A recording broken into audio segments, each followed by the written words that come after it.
الذي جعل لكم الأرض ذلولا فامشوا في مناكبها وكلوا من رزقه وإليه النشور. Berdasarkan kepada ayat yang diperdengarkan sebentar tadi, Allah Subhanahu Wa Taala menyeru hamba-Nya berjalan dan meneroka isi muka bumi dengan tujuan untuk mencari ilmu, melihat kebesaran ciptaannya, melihat kekuasaan Allah dan mencari rezeki. Justru bertitik tolak daripada ayat Al-Quran ini, bahagian penyiaran JAKIM bersama-sama Yayasan Taqwa berganding bahu dengan meletakkan sasaran berkelana sambil menyerahkan bantuan kepada golongan asnaf dan mereka yang ditimpa bencana di kawasan pedalaman Sabah.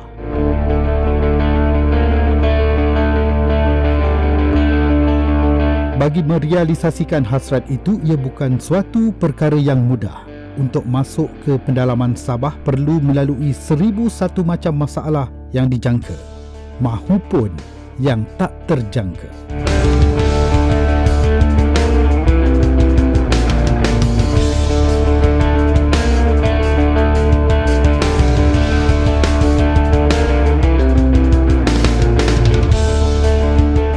Meredah belantara Borneo Utara demi untuk menyampaikan bantuan kepada golongan asnaf dan mereka yang ditimpa bencana menjadi agenda buat penyiaran JAKIM.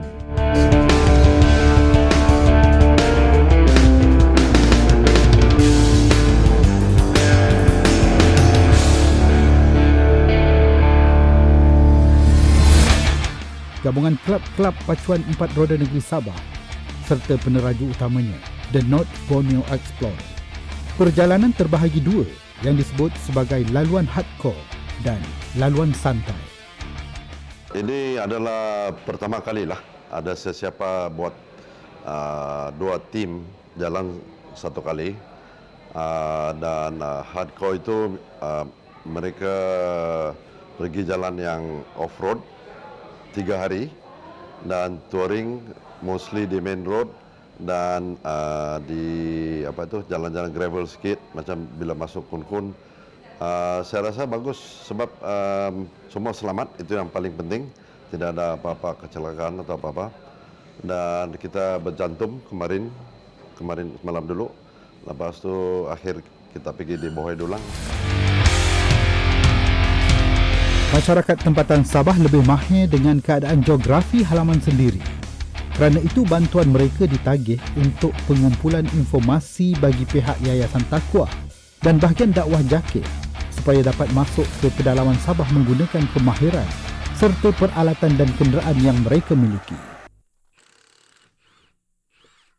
Kalau kita melihat dari sudut faktor geografi tadi, maka apa yang kita dapat gambarkan, pergerakan kita ke satu-satu tempat itu memang ada agak terhalang lah.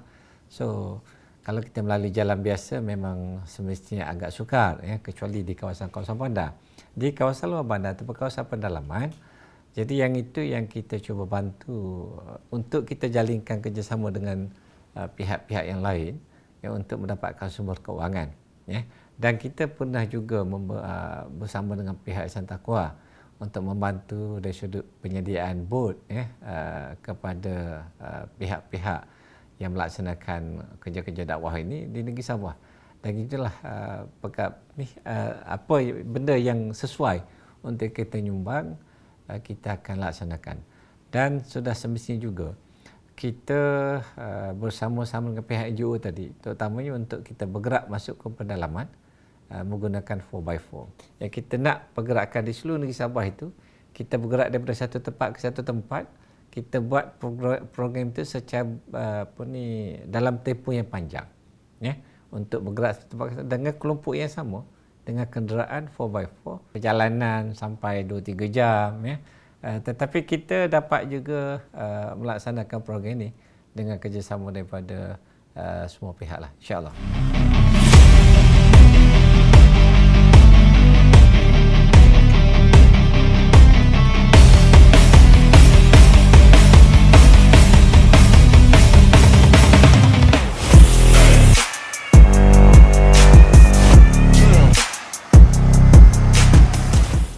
di Sabah ni, kita pertama sekali kalau yang terbaru kita ada bantu kebakaran besar berlaku di Tawau tu, melibatkan saya ingat 700 isi rumah. Kita bantu lebih kurang dekat 400 ke 500k. Awalnya 400 lebih, cuma ada tambahan kemudian. Sebabkan kita dapati ada beberapa isi rumah yang tercicir. Jadi kita buat satu lagi kelulusan untuk tambah bantuan di Tawau yang terbaru. Tentang satu program yang kita laksanakan di Sabah bersama dengan NGO dan juga 4x4.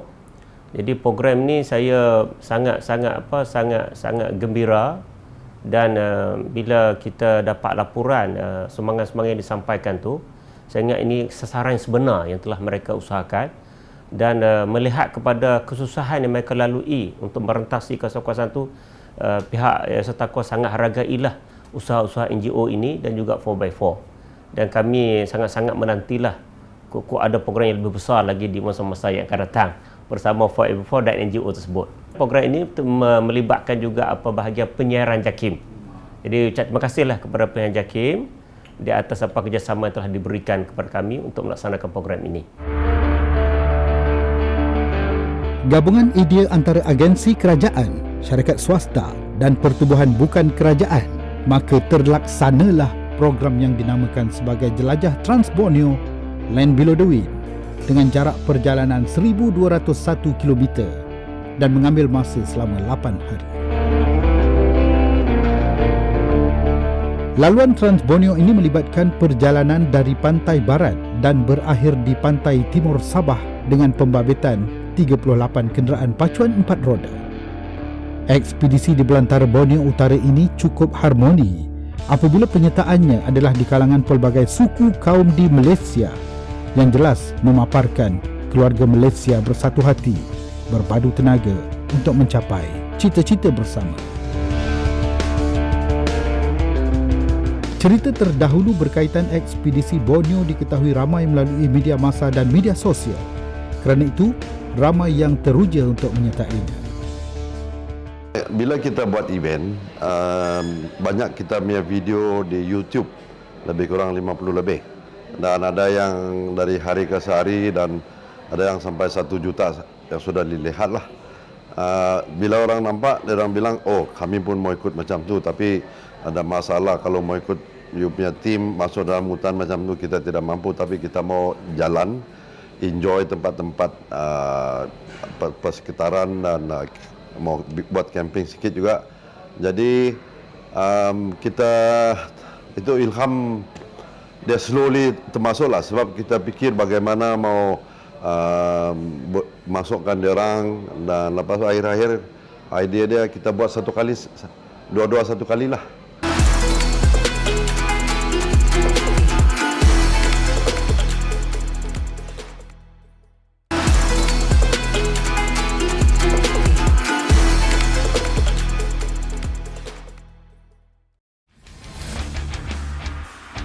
Perjalanan ekspedisi Trans Borneo bermula di pekarangan Pusat Pentadbiran Negeri Sabah Likas. Persiapan rapi peserta dari segi keupayaan jentera sudah dibuat sebelumnya. Bagaimanapun, belum sampai 100 meter konvoi bergerak dari gerbang pelepasan, satu kenderaan pacuan 4 roda mengalami kerosakan. Kebetulan, kenderaan ini digunakan oleh pasukan media penyiaran JAKIM. Perjalanan hari pertama membabitkan laluan Kota Kinabalu, Jalan Kokol sebelum sampai ke Bundu Tuhan dan kemudian berhenti di National Park Kundasang.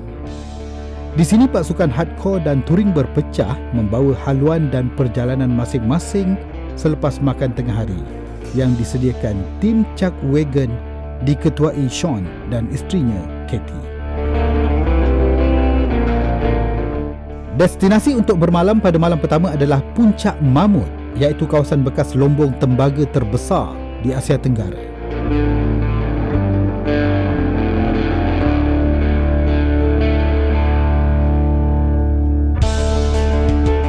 Dengan keadaan sejuk mula menerjah susuk tubuh peserta, kemah didirikan untuk kami bermalam di Puncak Mamut.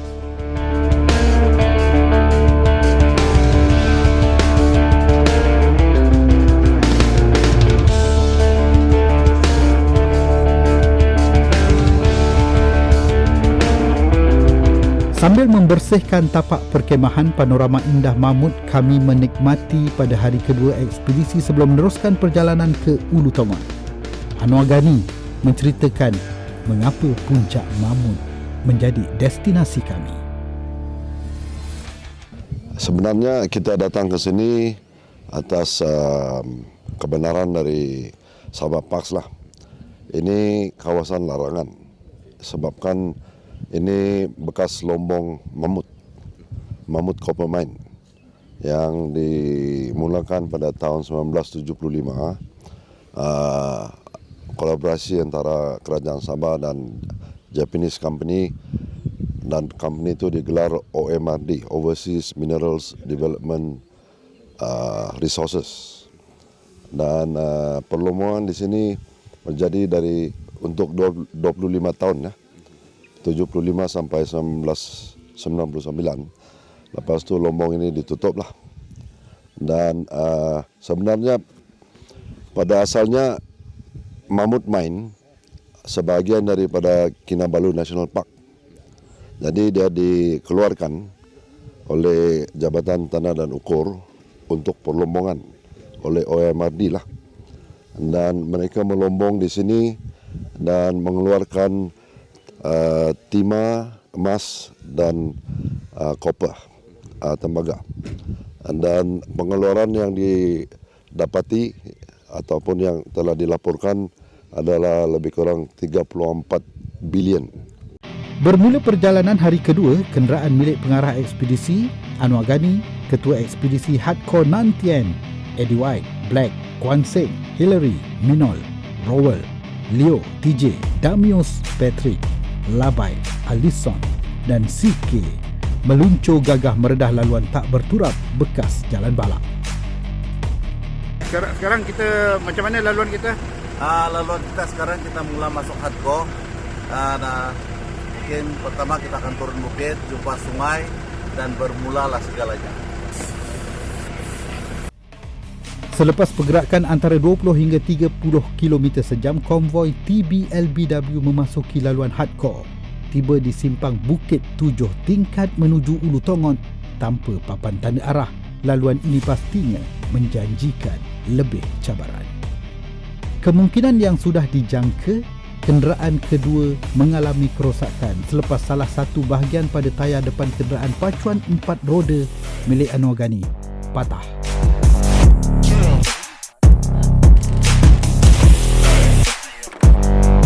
Kita kena pastikan kereta-kereta tu semua dia punya peralatan, dia punya sistem semua tu in tip-top condition lah, dalam condition yang bagus. Jadi dia bukan saja yang teknikal benda-benda macam ni, tapi yang basic. Especially kita tengok engine salah satu, dan kedua suspension. So suspension itu mesti semua kena upgrade. Kalau tidak mana boleh lepaskan semua cabaran-cabaran tu. Kata sepakat dicapai, tinggalkan kenderaan itu di lokasi tersebut. Semua peserta teruskan perjalanan untuk mencari tapak perkemahan. Berikutan, hari semakin gelap dan cuaca mendung.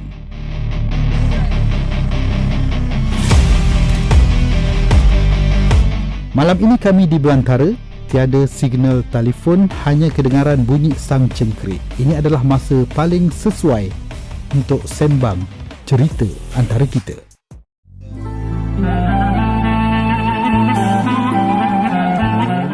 Pek makanan yang dibawa dalam misi bantuan untuk asnaf di pedalaman Sabah masih belum sampai kepada golongan sasar. Kami perlu lalui dulu cabaran-cabaran seterusnya pada hari-hari berikutnya.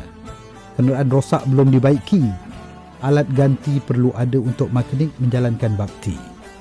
Di belantara ini kami terus beraktiviti, biar tiada talian telekomunikasi, tapi hati tenang dengan panorama dan keindahan alam flora di tengah belantara Borneo ini. Kenderaan rosak segera dibaiki. Di satu sudut ada sumandak yang berbakti menyediakan makan tengah hari. Ini yang terbit di belantara, sama-sama mengetahui tugas walau tak diberi. Masing-masing tahu apa nak buat, biar berbeza bangsa dan agama, namun hormat menghormati sentiasa tersemat di hati. Perjalanan pada hari ketiga diteruskan.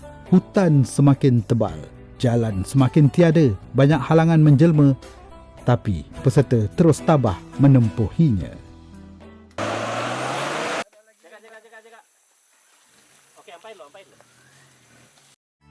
Pelbagai jenis kenderaan digunakan untuk penjelajahan yang bermisikan bantuan serta menikmati keindahan alam belantara Borneo. Peminat kenderaan pacuan 4 roda mempunyai pilihan masing-masing dan mereka saling bertukar-tukar pendapat mengenainya. Kalau ada minat, cari kumpulan-kumpulan yang sesuai, yang berpengalaman, dan ikut orang, ikut kumpulan tersebut. Sebab apa? Kita boleh jadi kru. Dari sebagai co-driver, sebagai kru. Jadi dari situ kita boleh belajar. Tidak semestinya kita mesti ada kereta kita sendiri, baru kita boleh buat, baru boleh masuk benda ni. Tidak. Hutan Borneo ini telah menjadi saksi tugas bersama yang dilakukan dalam usaha menyampaikan bantuan ini penuh liku dan beranjau. Inilah sebenarnya nilai ukhuwah persahabatan dan semangat jihad mahu membantu mereka yang memerlukan. Pun begitu, kenderaan di laluan sukar ini perlu bergerak juga. Semangat sahaja tak cukup untuk membawa kami keluar dari hutan ini.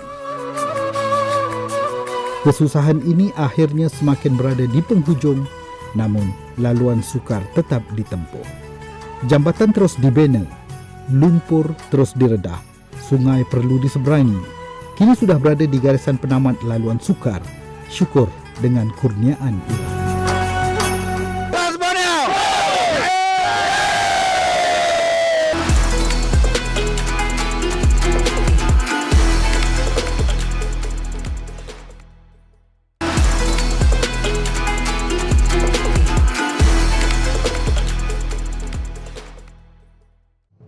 Bantuan yang dibawa akhirnya diserahkan kepada asnaf yang telah disenaraikan. Semua sumbangan pek makanan dihantar terus ke rumah golongan sasar. Usaha untuk membantu mereka yang memerlukan di negeri Sabah sangat unik dan perlu perancangan yang teliti. Bagi peserta yang terlibat dalam ekspedisi Trans Borneo sepanjang 8 hari ini, mereka mampu mengukir senyum kerana sudah mencipta sejarah sendiri. Sepanjang perjalanan tu memang kata mencabarlah dengan optikal, dengan jambatan-jambatan yang kita kena buat balik. Lepas tu beberapa kenderaan juga yang rosak tu menjadi satu cabaran untuk program Trans Borneo kali ini. Kerjasama dengan grup 4x4 yang orang kata dia orang memang dah tahu sendiri apa keadaan muka bumi di Sabah ni. So, jadi dia orang dah be prepare lah. Kenderaan dia orang memang orang kata dah cukup kuat dah. Dengan axle, dengan winch semua kan memang cukup kuat. Cuma keadaan jalan dan muka bumi tu yang menyebabkan orang kata ada sedikit kerosakan dan itu pada saya tak ada masalah lah. Sebenarnya Trans Borneo ni sudah lama. Sudah dari tahun 80 awal tahun 80-an, 90-an lagi.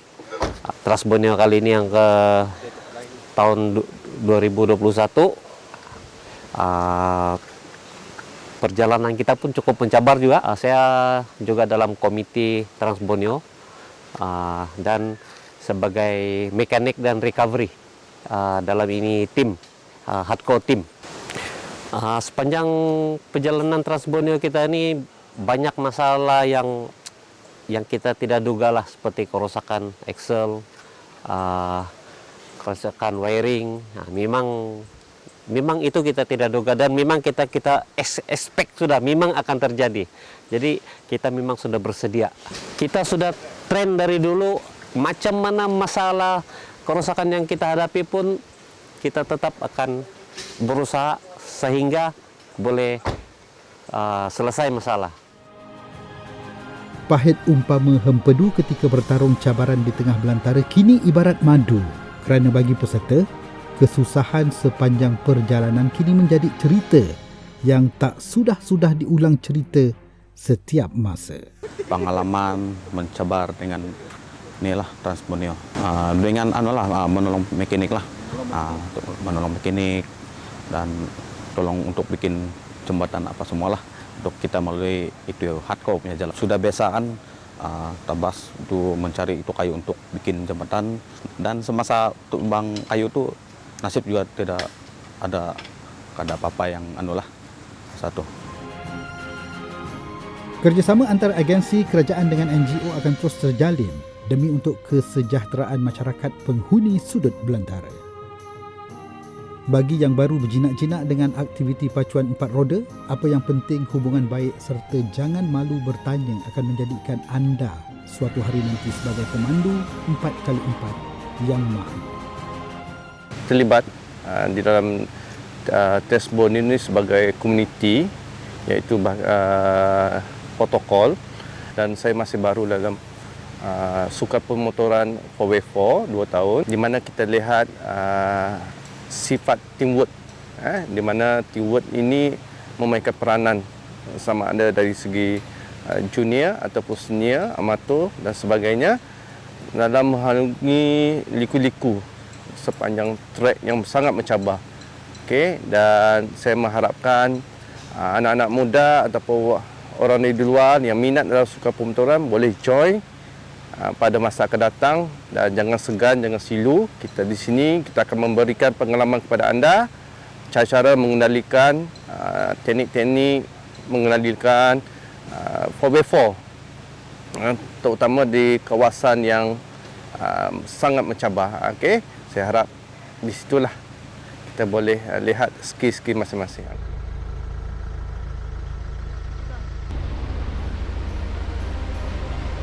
Transbonio Land Below the Wind, aktiviti lasak penuh dengan cabaran menguji ketahanan mental dan fizikal demi untuk menyampaikan informasi dan bantuan kepada mereka di kawasan pedalaman.